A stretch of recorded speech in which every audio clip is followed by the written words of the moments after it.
Hi everyone, Stepan here. Today I'm going to share my Dutch and Bird repertoire, and this will prepare you against anything other than 1e4 by white. Against that you need something else. But we have a full repertoire with black against knight f3, c4, d4, and we have a full repertoire with white. I'm going to focus on simplifying the ideas. Instead of going over multiple theoretical lines 20 moves deep, you can get that in the repertoire. You can find the link to it in the description and in the comments below. But I'm going to focus on setups and what we aim to achieve. I'm going to cover every gambit and sideline white and black could play against you, but we are going to focus on the main system first, and that's the Leningrad. The Dutch and Bird repertoire is available on Nocti. You can find the link in the description, along with a million other repertoires I have prepared. So if you click on the link, you will get here, and you will get to play out the repertoire against a human-like AI, which is much better than learning endless theoretical lines. Usually, if you want to learn an opening, the best way to do it is to play games and play out an opening against a human in the absence of a human willing to play the Dutch against you or willing to play white against your Dutch. Use Nocti.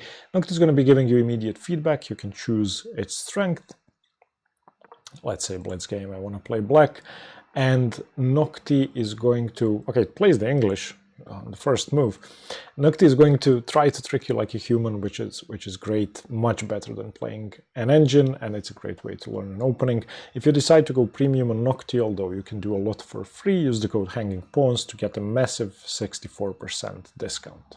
The full PGN of the Dutch and Bird repertoire is available on my Patreon page. You can find it by visiting the link in the description. You can buy it separately as well as, a million different repertoire PGNs for just $3 US, or you can join Patreon, support the channel for just $4 US a month and gain access to all of these repertoires as well as 500 other posts. The repertoires include full 1d4, full 1e4, full Sicilian, full English, anti-French, King's Indian Attack, Caro-Kann, Spanish for white, Italian for white, QGD for black, full repertoire, Collie System, Vienna game, King's Indian for black, Nimzo-Indian for black. Pretty much anything you want could be found there. Let's go back to the Bird and the Dutch. Whether we play black or white, we are going to aim for the Leningrad setup. So our first move is f5, whatever white does, unless it's e4. So when they play d4, we play f5. When we have white, we play f4, and we try to achieve the same setup. Our setup is going to be a kingside fianchetto with bishop to g7, which is called the Leningrad. You can play that with both sides. Now, the Leningrad is considered to be one of the more positional variations of the Dutch. It's not as crazy as the Stonewall or the classical, but it does have its dangers, and it's definitely not a symmetrical, boring opening. It's a sharp opening in which both sides could lose within 20 moves. Let's get to our setup first. I should mention that there are many different ways to get into the Leningrad. White can play knight f3, g3, knight c3, c4, but we do the same thing all the time. g3, knight f6, we would have done the same thing against c4. Bishop g2, we would have done the same thing against knight f3 here, or c4. g6, knight f3, bishop g7, castles, castles. These are our first 5 moves. f5, g6, bishop g7, knight f6, and castles. From here, it will depend slightly on what white does, but we can achieve our setup regardless of what happens most of the time. So let's say c4. d6, this is a very important move because it strengthens the center, strengthens the e5 square, and in many cases we will be playing for queen e8 and e5. That's one of the main positional goals of the Leningrad Dutch, but we don't have to do that. Another way for white to play to prevent that is to eventually play d5, in which case our e5 pawn break becomes less effective, of course, because of en passant, but our d6 pawn creates an outpost on c5, which is going to be used for our knight. And it will depend on what white does. If they don't go d5, most likely we will be playing for e5. If they do go d5, we will play a5, knight a6, knight c5, and try to get a monster knight on c5. So let's say knight c3, queen e8, we are preparing e5. Now d5 is the main move, but let's say b3. If they don't play d5, then we go e5. And queen e8 is important because firstly we need to defend e5, secondly we don't really want to trade queens here. d5, d5, e4 is by far the best move, although they don't have to do that. Now just knight c6. We are never afraid of white taking on f5. That's never a problem. But most of the time, an experienced player with white is going to prevent our basic plan of going e5, and they're going to go d5. And now we switch plans. We go a5, and this is well known from the Bogo, from the Nimzo. Well, it would be ideal if we already had a pawn on e5, but even so, going for the c5 square is our strategic aim. White could go knight d4. There are other moves, of course, there are plenty of moves. You can find all of them in the repertoire, but I just want to show you the ideas. Knight a6, b3, let's say, or they could also go e4. If e4, fe4, knight e4, knight e4, bishop e4, and now we don't have to rush with knight c5. We can throw in bishop h3. I like that move. Rook e1 and knight c5. And once we achieve this knight on c5, one of the main themes is going to be white trying to chase it away with b4. In order to do that, if you know the en passant rule, you will know that white cannot start with a3. If they start with a3, we get our dream position, for example, queen f7. If they try a3 here, we could easily, sorry, it's mate in 1, but let's say I'm blind, I don't see the mate in 1, I want to play positionally, a4. And now b4 can never be played. And our knight is stable. That's what we are trying to achieve. So they will need to start with b3 and then a3 to prevent a4. So this is our setup. Let's look at it in a slightly different position. Let's say b3, which is more common, bishop d7, bishop b2, let's say, knight c5, a3. Now that the pawn is already on b3, we obviously don't have b4. So now we have a slight problem. Our knight is about to be chased away. Unless f3 has been played, which isn't a good move, we can always play knight e4. So I would advise you to immediately play knight e4 before f3 gets played. So knight e4, let's say they trade, f3 and knight f6. And now the c5 knight has transferred to f6, and okay, we no longer have a knight on c5, but we have a perfectly playable position. White could play a4 here, rook b1 on f or f4. There are many different ideas, but this here is our basic setup. This is what I would like you to remember. We are going to aim for this for both sides.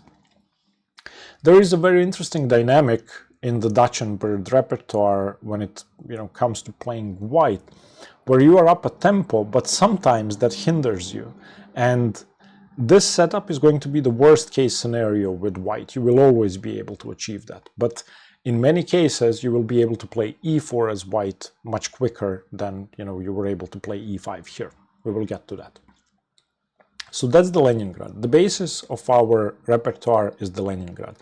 This is not worse for black. It's not too risky for black.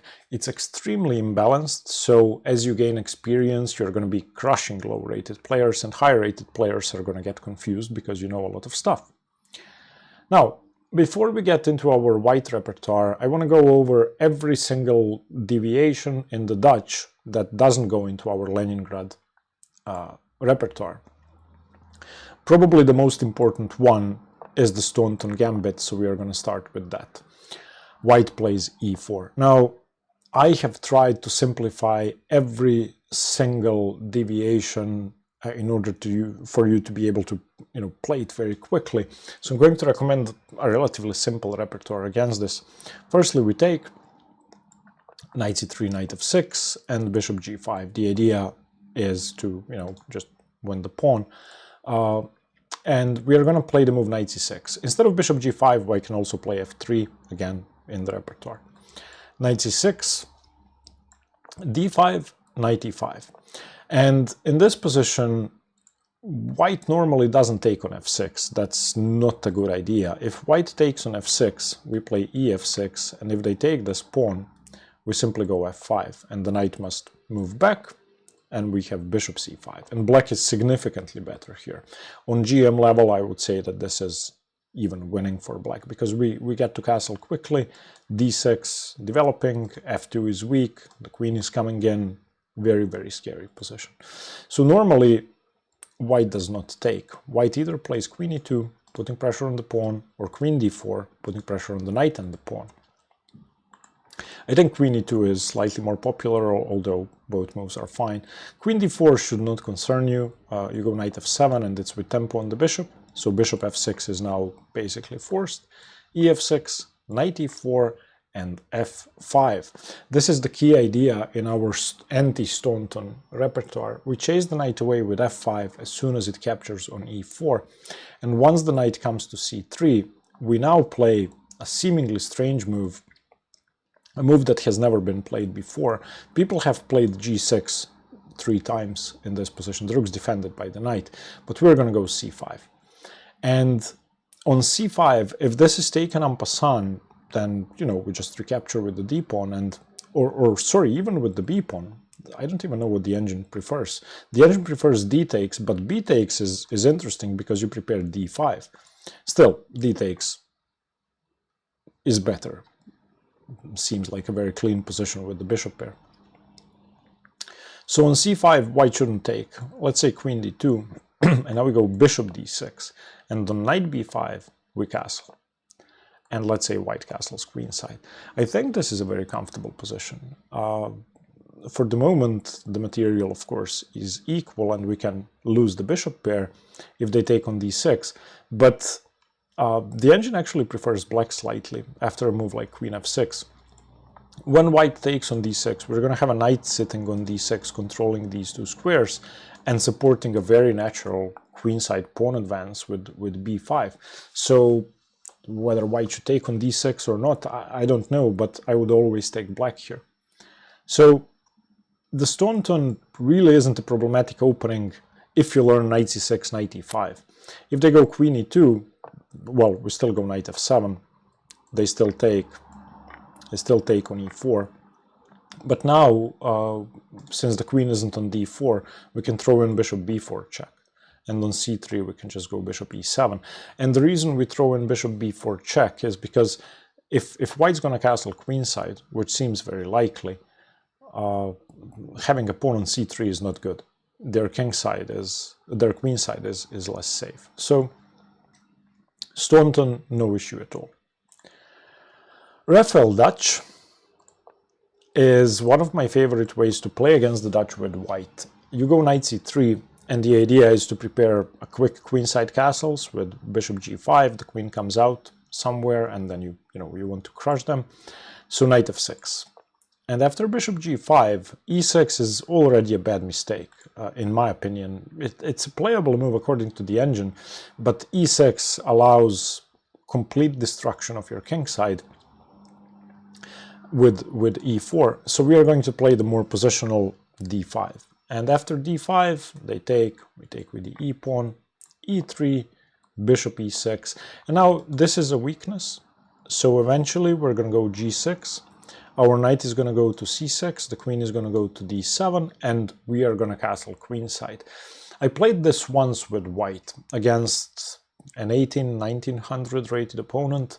I drew the game, although I had winning chances, but it's very, very hard to break through this. And black's, you could call it a Marozzi bind with f5, d5, controls white's position perfectly.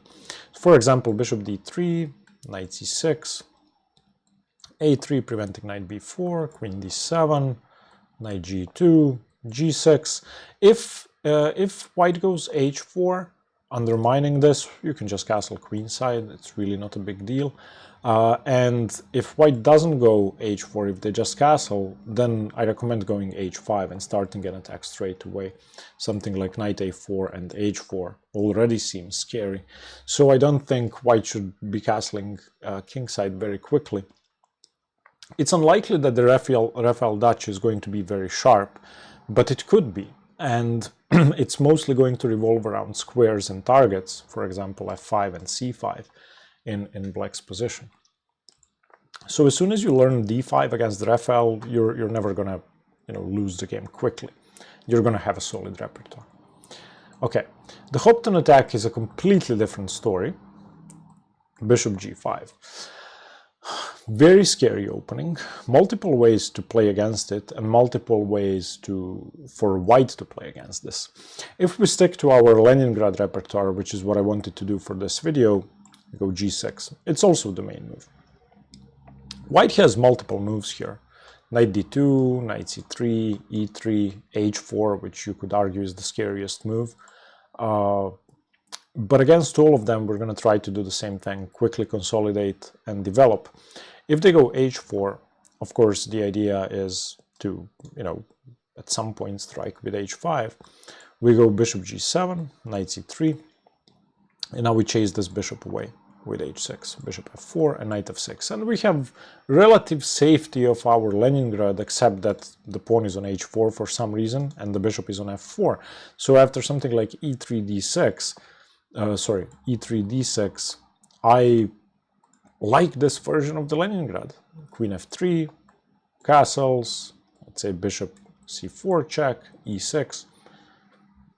Seems relatively safe. I'm not really sure why white has pushed h4 unless they continue with h5. So I'm going to show you one thematic attacking idea for white and the structure which could happen. So let's say they castle, we go queen e8. Our idea is to tuck the king away, go e5, as always. What if they play h5? Now, I have struggled to figure this position out with the engine. I actually had Milan help me decide what to do here. There are two possible ways to play knight h5 and g5. I don't like knight h5, I don't like g5 either, but I think it's safer. So g5, and of course white has to take. If white doesn't take, then g5 is an excellent move, very safe. So white takes, h takes, and h6. Now the bishop's hanging, so bishop h8 only square, and h7. And we cannot take this. We shouldn't take this.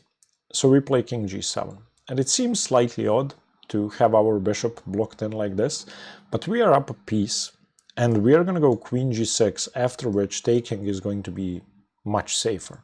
For example, knight h3, queen g6, defending the pawn. It's not really clear what white has for the piece. The engine still says white's better, but it's about 0.3.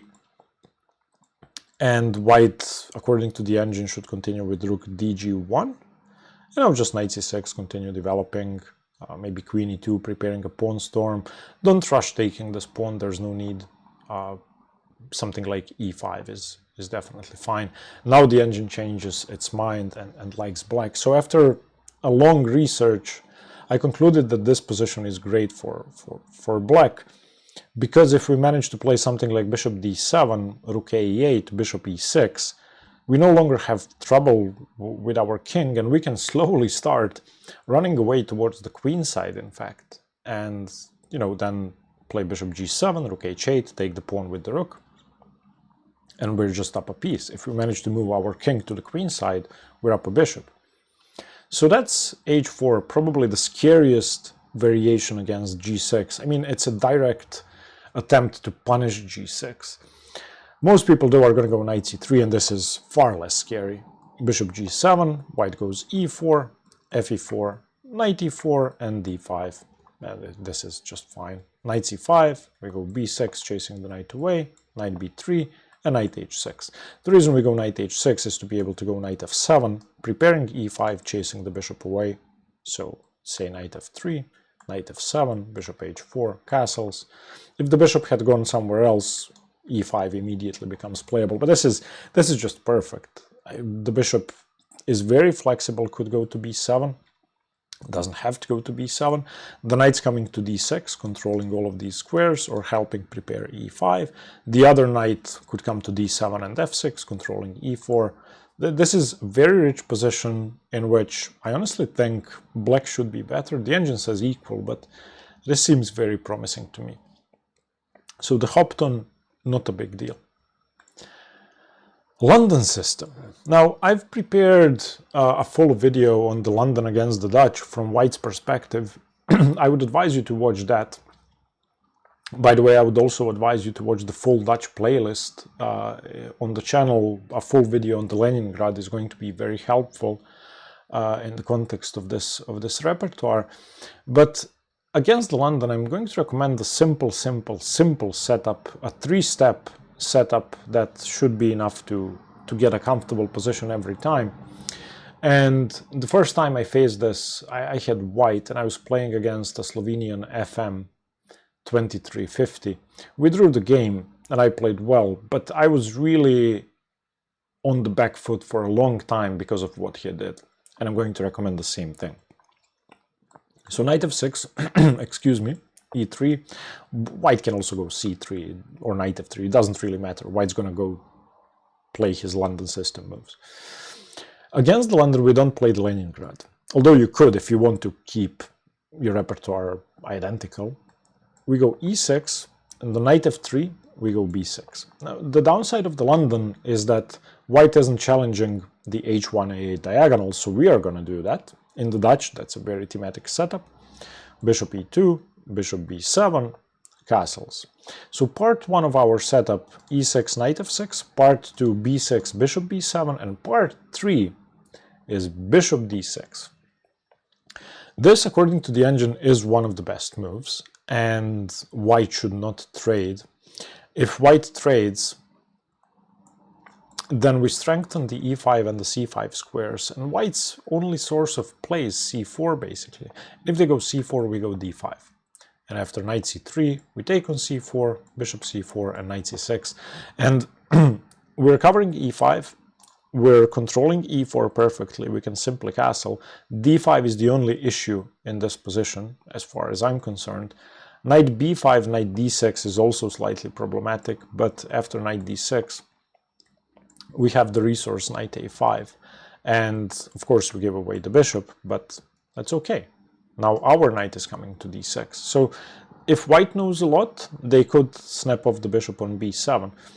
On the other hand, on knight c6, if white plays a normal move like castles, now we can go knight a5, the bishop retreats, and now we can go queen b8 even, covering all the dark squares, and perhaps starting a kingside attack. It depends on how brave you are.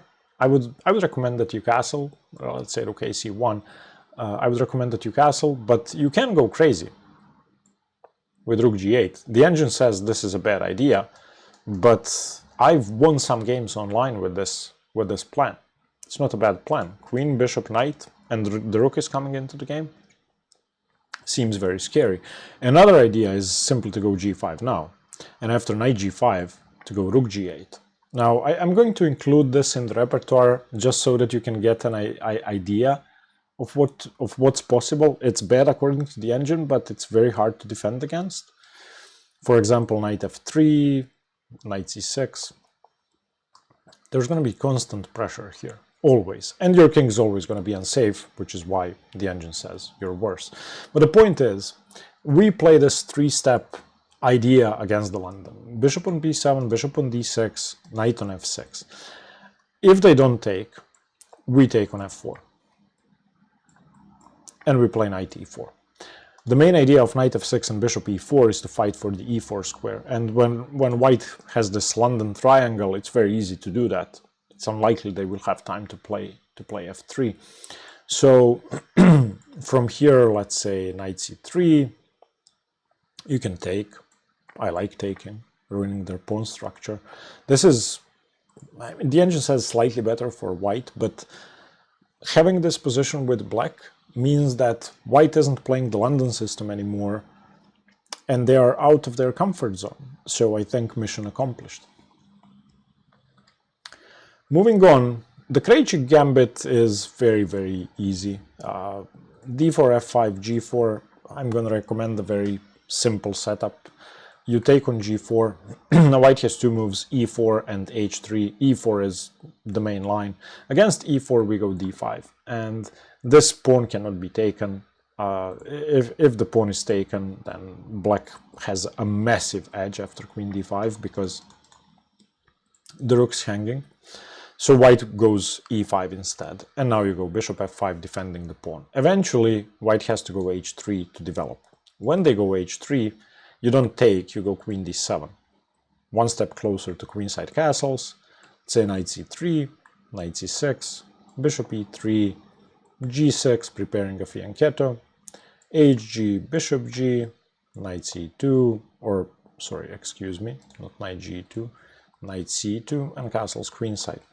Up a pawn, not a clean position, but the only issue is this advanced pawn on e5. Other than that, we have a passed pawn on the h-file, and should the material get reduced, massive advantage for black. It's an advantage for black anyway.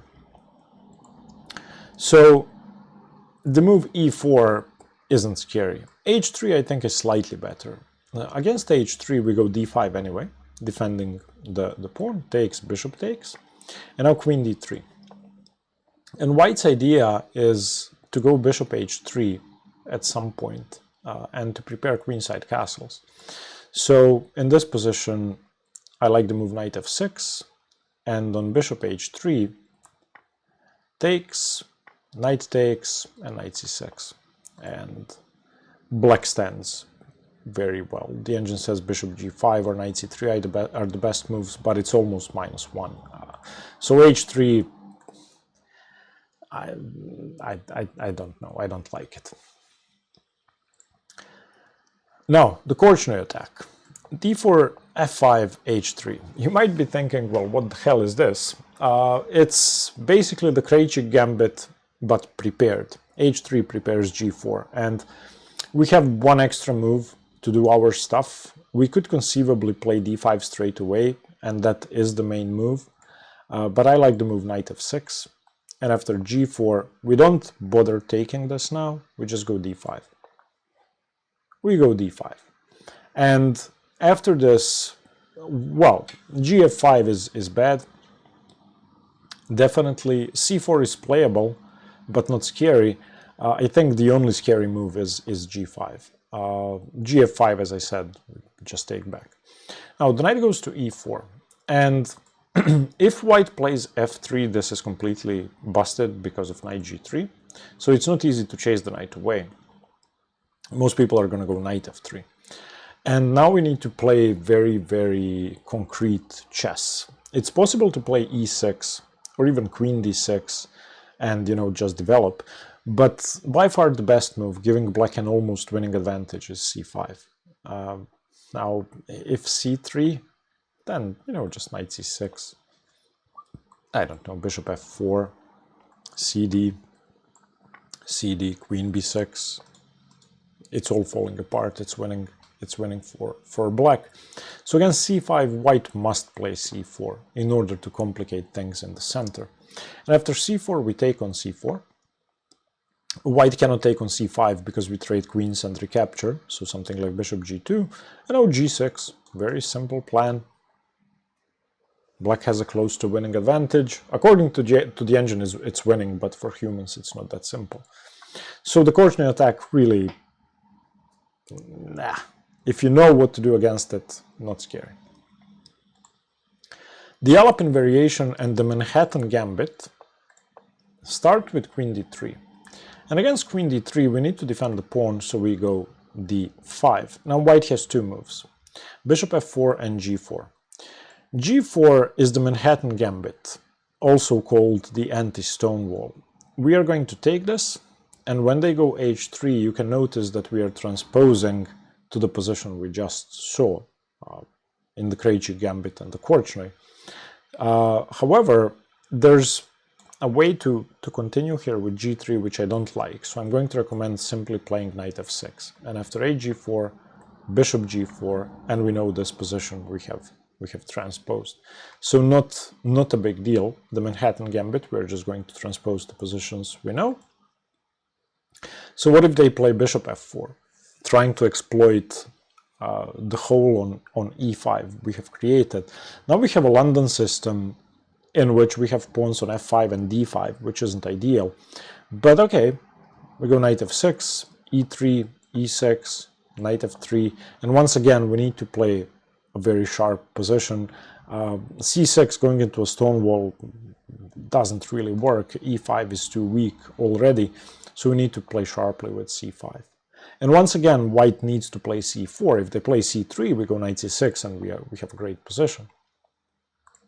Now here, once again, I like capturing it in the center, cd, and after knight d4, now just knight c6, and we challenge that knight. It should be equal. The hole on e5 is of course problematic, but if allowed, we're going to have e5 and we're going to fix all the problems. Not now, of course, because f5 is hanging and d5 is weak, but something like, let's say, knight c3, dc4, queen c4, knight d4, e d4 is a way to bail out, get the bishop to c6. So you can always do something like that and have a safe equal position.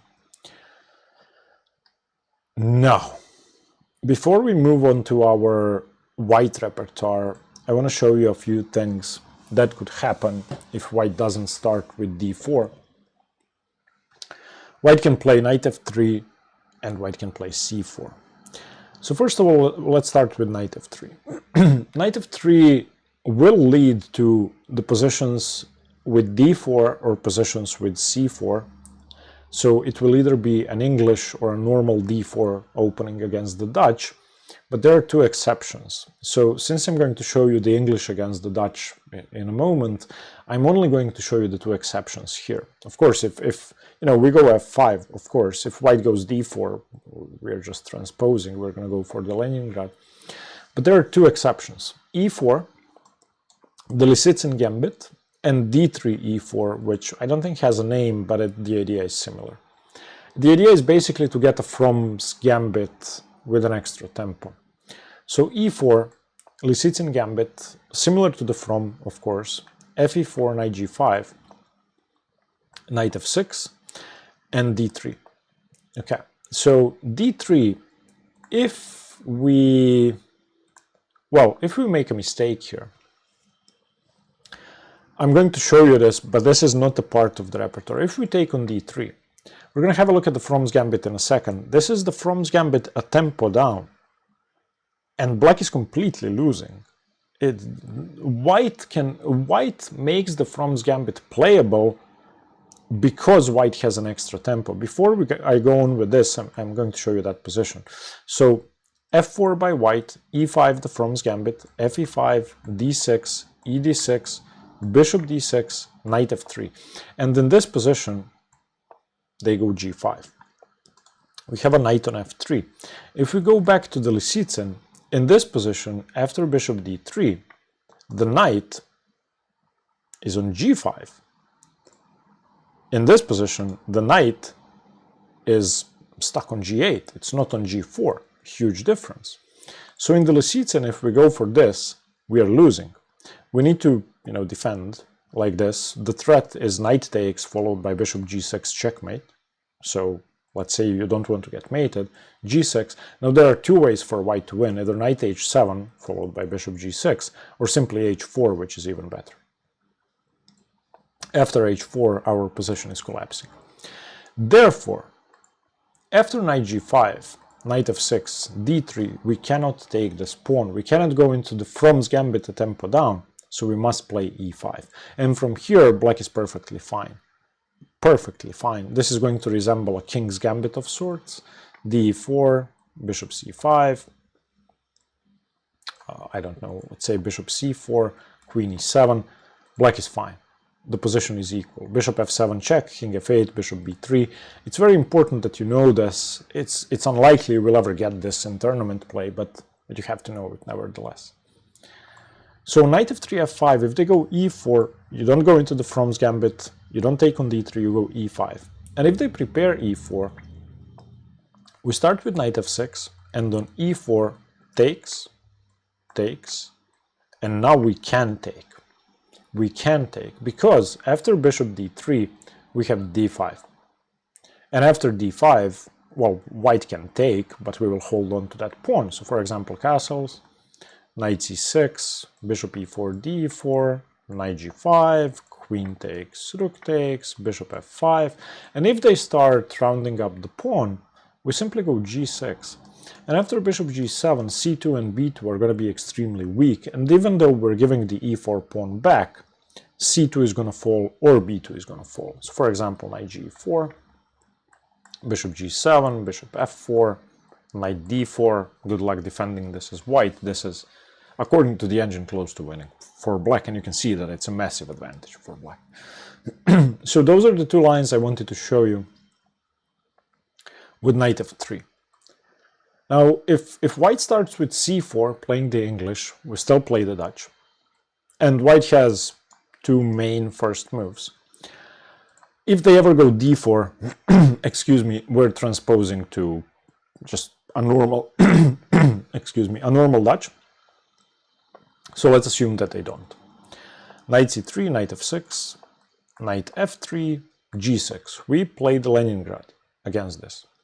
d3, this is the way to play the English against the Dutch. White's just preparing e4. So bishop g7 and e4. And this is the key position that you have to know. Against this, we don't do anything. We play d6. And we allow them to take on f5. After ef5, we develop the bishop. They go d4, because that's, the best move. And then they go bishop d3. We take, and e5. This may seem crazy, it may seem like it's losing a pawn, but it's not, because we always have rook e8 in the end, and black has equalized. d5, d5, queen d8, rook d8. If knight e5, then we have rook e8 followed by knight d7, win the pawn back, bishop g7, bishop g5, knight c6. It's a good position. This is what we are aiming for. White can make mistakes along the way. It's not, a crushing advantage for black or anything, but it's the best you can get if you want to have the same repertoire against everything. If they start with g3, then knight f6, bishop g2, g6, say knight c3, bishop g7, d3, doesn't really change much, except that on e4, when the bishop is on g2 and the knight isn't on f3, I like taking. fe4, d4 and d6, because now the knight isn't supporting e5. So that's one difference. And when they develop, we now go c5. I like this sort of symmetrical English structure without the f-pawn, because we also have some pressure on f2. Okay, white repertoire. We are going to start with the From's Gambit. When we play f4, black can do many things, but most people are going to play d5 with g6 and c5. That's sort of the main line. They can also play d5 with g6 without c5. They can play g6 and c5 without d5, going into the English, which we just saw, but with colors reversed. There are only two exceptions, and the most important one is the From's Gambit, e5. Now I'm going to show you a very, very simple way to play this. It's going to be prophylaxis, prophylaxis, prophylaxis, and then white's winning. So fe5, d6, we take. Bishop d6, we go knight f3. There are a couple of deviations.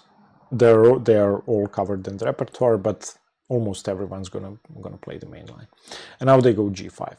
Once again, the idea is to go g4, misplace the knight, and crush us. One of the main ideas, if we make a random move, is just to go g4, and I don't know, something. The knight moves, queen h4 is mate, g3 only move, queen g3, and that's the idea in the From's Gambit. So against g5, we have to go g3, covering this diagonal. Okay, they go g4, we go knight h4.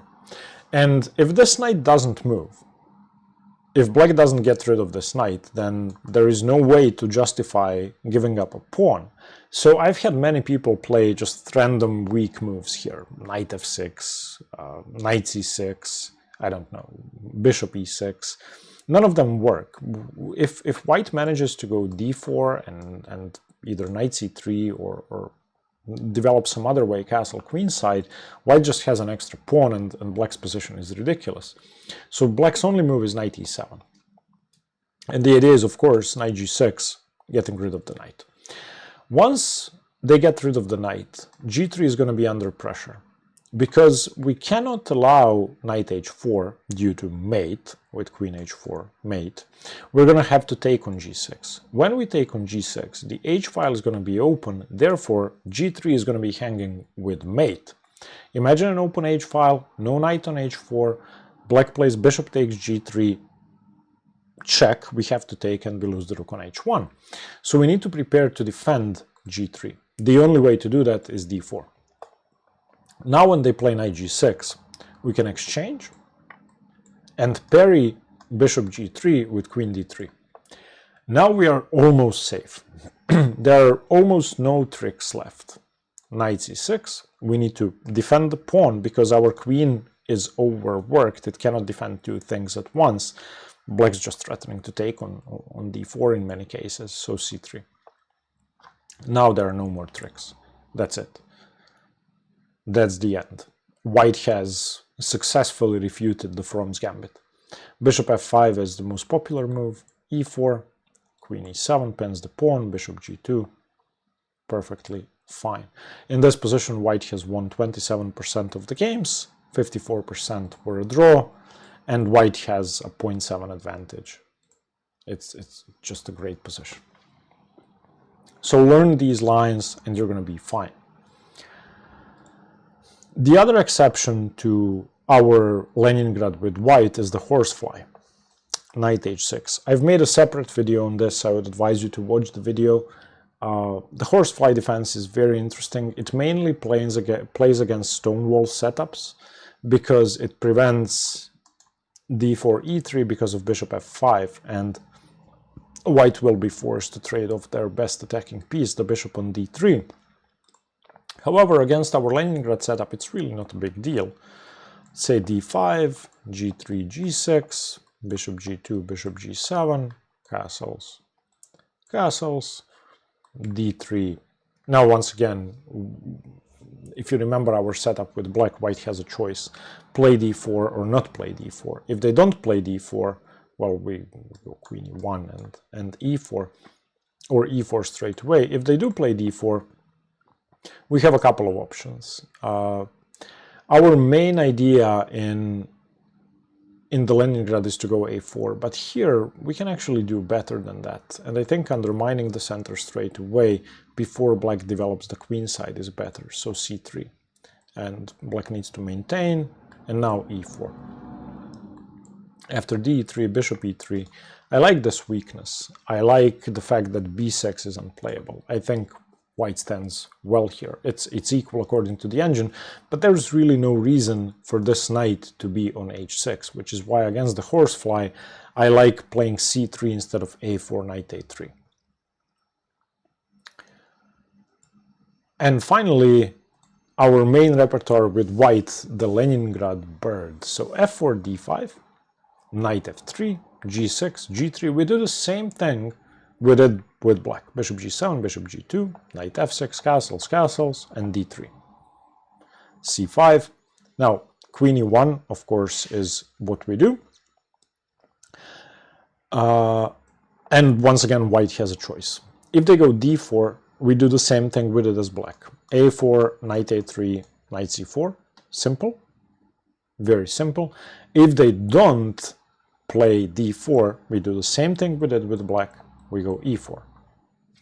d4, d4, black once again is going to go e5, just like white goes e4. Now we can simply defend knight c3. Again, it's not an issue if they take on f4. It's the same situation we had with black. And on queen e1, if they do go d4, as I said, a4, knight a3, say knight d5, bishop d2. Those are literally the same moves. We're playing the same position up a tempo. So once again, the repertoire is available below. I tried to make it simple. I tried to make it easy to learn because I'm trying to focus on the same lines over and over again.